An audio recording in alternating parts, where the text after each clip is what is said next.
Dans ce tutoriel, je vais expliquer comment calculer la rentabilité d'une action marketing. Lorsqu'une entreprise mène une action marketing, elle cherche à en mesurer sa rentabilité.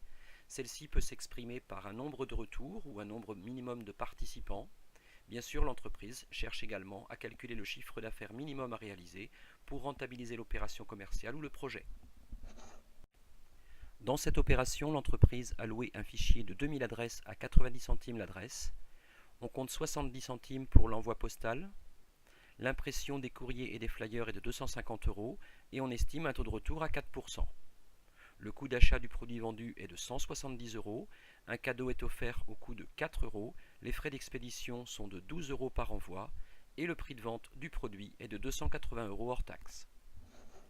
La première étape consiste à calculer les coûts en séparant les coûts fixes, c'est-à-dire indépendants du nombre de retours, et les coûts variables. Dans les coûts fixes liés à cette opération, on retrouve l'allocation du fichier pour 1800 €, les frais d'envoi pour 1400 € et l'impression des courriers et prospectus pour 250 €, soit un total de 3450 € qui sont donc indépendants du nombre de réponses.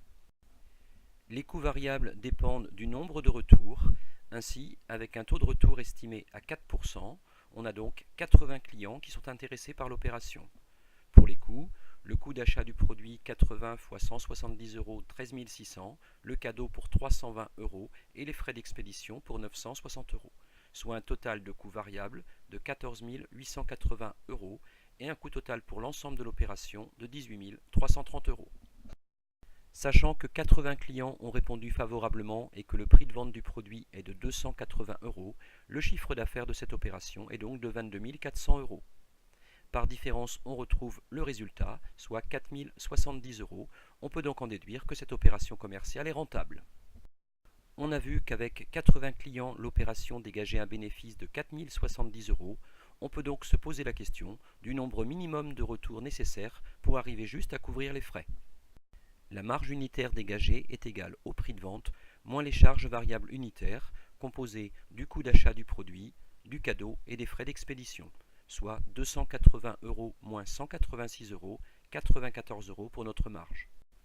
Les coûts fixes liés à l'opération étant de 3 450 €, il suffit de diviser 3 454 par 94 € de marge dégagée avec chaque client pour obtenir le seuil de rentabilité en volume, c'est-à-dire le nombre de clients minimum nécessaire pour rentabiliser l'opération.